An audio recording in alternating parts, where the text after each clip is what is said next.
My job is to wrap up the day and a half. I won't do that in terms of a rehash or a repeat of everything you've already heard.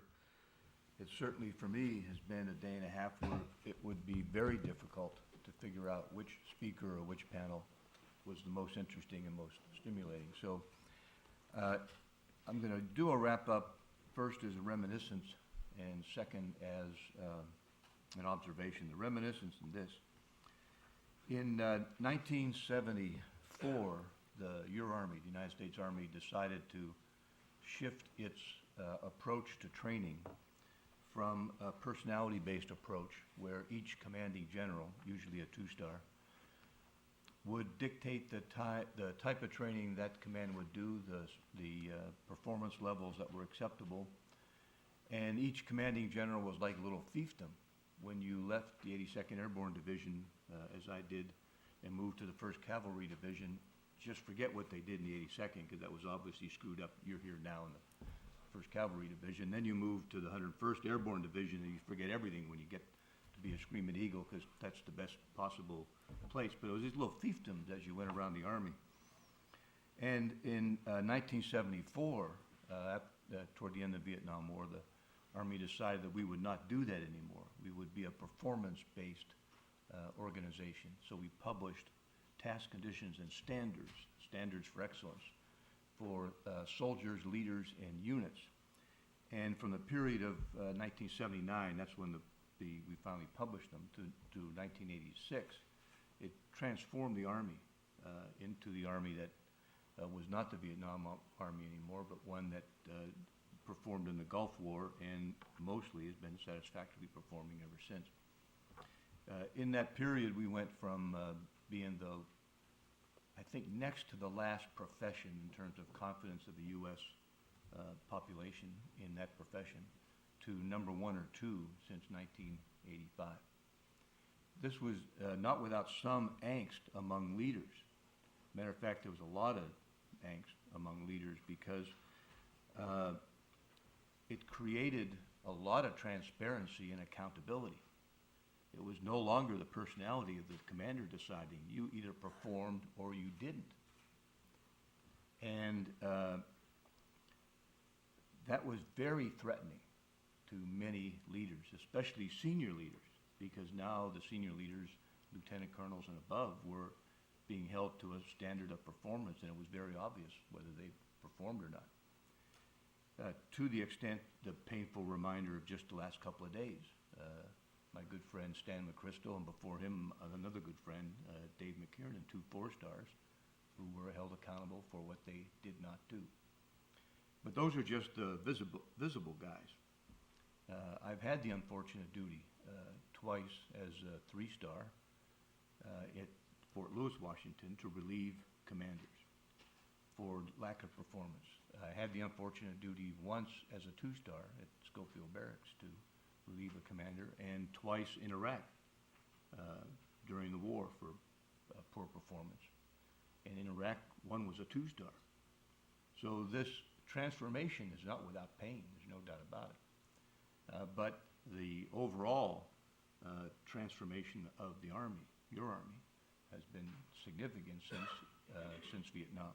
So that's the reminiscence. And many of the discussions, I have to say that I've heard here in the last couple of days and well beyond, were reminiscence of the conversations that I've heard in officers' clubs and training meetings arguing about whether we, the United States Army, should do this. The observation, though, here in the last couple of days has led me to conclude, in terms of a wrap-up observation, that we've had a 1.5-day discourse on our baptism. And the resultant call, as Bishop Melchek pointed out last night, to be lights of Christ in the world, individually and collectively. This theme of light was set and present also in Bishop Senior's sermon when he said our response to the crises that we're facing must be rooted in Jesus Christ and our relationship with him. Christ is our light, Bishop Senior told us. Our work individually and collectively should let his light shine through. So I couldn't find a Bible in my room, and I didn't bring one with me, so naturally someone helped me with the internet, being as old as I am. And we found Matthew 5:14-16 that says, "You are the light of the world. A city built on a hill cannot be hid.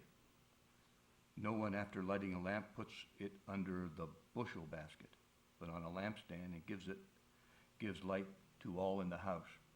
In the same way, let your light shine before others, so that they may see your good works and give glory to your Father in heaven." This conference has been about letting Christ's light shine.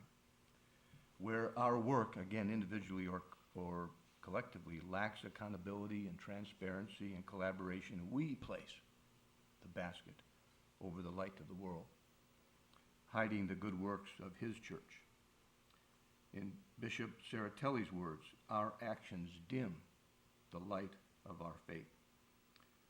So this conference, for me, has highlighted a set of actions, designed to lift the basket and place the light on the lamppost. Proper implementation of standards for excellence, even if only partial. Use of Catholic Leader 360 assessment tool. Taking advantage of the pastor's toolbox. The services of the consultancy all enhance accountability, transparency, and collaboration. It's all true. But each is a means. And I was very happy to hear my buddy Aristotle quoted. Each is a means. That is, it's a coherent set of programs and services that can and should be adapted to local conditions, but that have the potential for transformational effect on temporal management affairs. But they're still just means. They're means to a greater end, and that greater end is letting the light of Christ shine through our work. And when the procurement and investment initiatives reach fruition, they also have the potential to become means toward that same end. So for me, wrapping up the conference was really relatively easy because Bishops Melchek and Senior and Saratelli have already done it. The standards, the 360 assessment, the pastor's toolbox, CatholicPastors.com, procurement initiative, investment initiative, consultancy services, all the things that we talked here about is really not about us. It's about helping reveal Christ in our work and giving glory to our Father in heaven. It's about letting his light shine. So this day and a half, I think, should be a reminder to us all how grateful we should be and how happy, and I hope Father Martin hears that, how happy we should be to live among a set of people who are dedicated to such worthy tasks. And as Jack Connor said, this is no big deal. This is what we should be doing. This is what we were baptized to do. So, over to you, Jeff. Jim, thank you very much. And I just briefly want to just thank all of you for your participation, not only for the last day and a half, but there are so many of you who have been here from the very beginning. And your contribution of expertise and intelligent questioning and identification of best practices and the sharing of your experiences in your various realms is really makes what this organization is all about work. And for me, the day and a half that we spend each year here is a very inspiring and reaffirming experience for me because, and particularly over the last couple of years, I know that all of us have gone through a period of time in our lives that most of us have never experienced before, from a financial standpoint, from a psychological standpoint, given where the state of bureaucratic leadership is across all sectors of our society. It has been a jolt to the system. And I think that we have are coming to the realization as a culture and as a nation and as organizations and leaders within the organization that we are in a period where the reset button has to be realized, and our approach to the issues that we are facing have to, take into consideration things that we have learned before, but we have to do things new ways, and that's why an organization like this we think is important, and hopefully it is a contribution to solving some of the key problems. And to me, this is all about leadership. It's all about leadership, and it's a privilege to be in a room over a course of a day and a half with people who are exercising leadership across not only the church in the United States, but in their various realms. And hopefully you would agree that we are honoring our commitment that we stated when we first came together 7 years ago and then 5 years ago as a formal organization, that we would bring to you creative thinkers and leaders from all walks of life to focus on the mission and of the Church in the United States. And the important thing to me, and I do find it reinvigorating to sit and have private conversations and public conversations that take place. There's always a reaffirmation of why we're doing what we're doing, and that is related to the mission. And others of you have more eloquently than I could ever indicate that. But I will say that as a parent of four and a grandparent, part of the reason why we do this is not only our responsibility and obligation to the faith, but also for our kids and our grandkids. And I don't know about you, but the notion of the responsibility that we have to pass on this faith to those kids in the future, to me, is a very important thing. And I think it's the reason why a lot of folks have gotten involved with us, because we've gotten nervous, if not scared, about our ability to do that in an effective way. And we're committed as an organization to try to identify the best practices out there, the best ideas out there, but not only to talk about them, but to put them in action. And to me, the thing that has pleased me the most is that we have, I think, consistently done that. Now, as Susan King has noted and reminded, I'm never satisfied with, the speed with which we do it or the breadth with which we do it. But I do recognize that we are making progress. I think you should take comfort in the fact that over the course of the last years that we've been doing this, and I think Bishop Dale and some of the other bishops who have been with us have been witness to that the bishops are listening to us, but the bishops are only a part of the church. And the fact that we have relationships with the likes of CRS or some of the other organizations that are represented in this room, to me is equally important to the work that we're doing with the bishops. But for those of you who sort of judge how are we doing in terms of our performance relative to the impact that we're having with the bishops, to be invited by Cardinal George to put on a special presentation on the financial crisis was a big deal. To be invited by the Bishops' Council to put on a 2-hour presentation before their last meeting was a big deal. The notion that there have been recommendations by members of the executive committee of the Council of Bishops to have us become part of the process of the bishops' deliberations to talk about temporal issues is a big deal, and an important one, and one that we will take that responsibility in an important way. From an organization, though, we have to become even more national than we have. We, over the course of the last year, have had a couple of meetings out in the West Coast. We want to do, and we've had it in Chicago, we've had them in Boston, we're going to have a couple in New York. We'd like to have some down south. But we have to now take the 250 members of the council and expand that to a larger group. And we encourage you to identify people, other leaders from all walks of life, both working inside the church, but secular leaders as well, in the different functional areas that you know that we're involved in. And we encourage you to identify those folks so that we can invite them in to participate with us. Our biggest constraint right now is not ideas, and is frankly not access to quality people and insight. Right now, our biggest constraint is the funding of some of those things, which is the case with a lot of your organizations. So we have started a number of initiatives to try to identify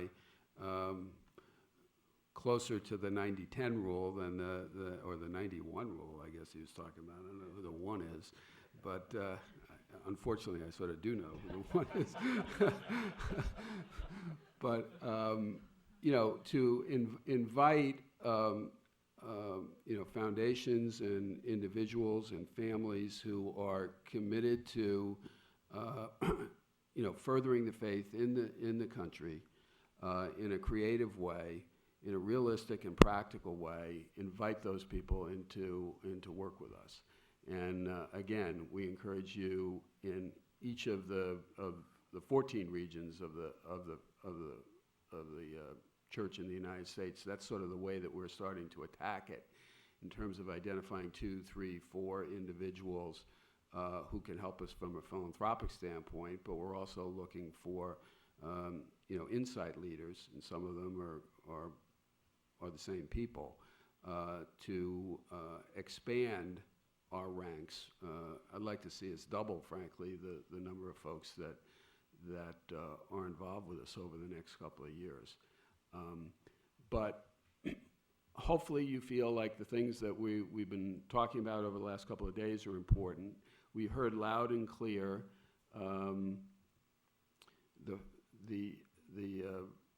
we have to figure out how we can make a contribution to the issue of this educational parochial school issue. I think there are people who are more capable than we in certain ways, but I think the convening power that we have, our ability to ask the unaskable questions, the difficult questions, may be a contribution that we could make. I think that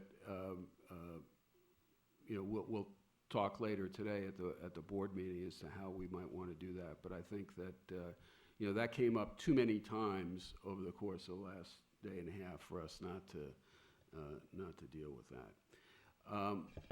This is the last time formally we'll be together. We're going to have lunch for those of you who can stay. But if there are any questions, suggestions, ideas that people would like to raise now for us to have a conversation in the last 10 or 15 minutes here, we're more than happy to talk about those.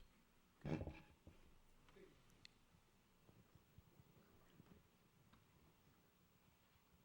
Thank you, and thank you everybody that's remained. Geoff, one of the things that as we talk about collaboration and, for example, the procurement, and I wonder sometimes, or maybe it's a challenge to the Roundtable, to make sure that we're collaborating with other groups. For example, I think that the financial officers of dioceses have their own association, and right. Perhaps that it's an assumption that you are doing that. But I guess I just want to ask the question as to whether or not we're reaching out to those other organizations who may not have the means that the Roundtable has, but they have the structure and the accountability and the communication with folks who are doing that work. I mean, the short answer is yes, we are. Sometimes more successfully than others. But in specifically that group, we have made several different attempts. We've had some conversations just this morning about some other ways to make inroads to that group, because we know that it's silly for us not to be working together. And there's no question that we are working, again, at the regional level with those groups, but at the national level for one or two reasons which are befuddling to us. We haven't been quite invited in in the way that we would have expected. And we've learned over the last several years that being persistent, continuing to do the quality work that we're doing. And I think I would be terribly remiss if I did not cite our leader, Carrie Robinson, and the team that she's put together, because you cannot have a more thoughtful,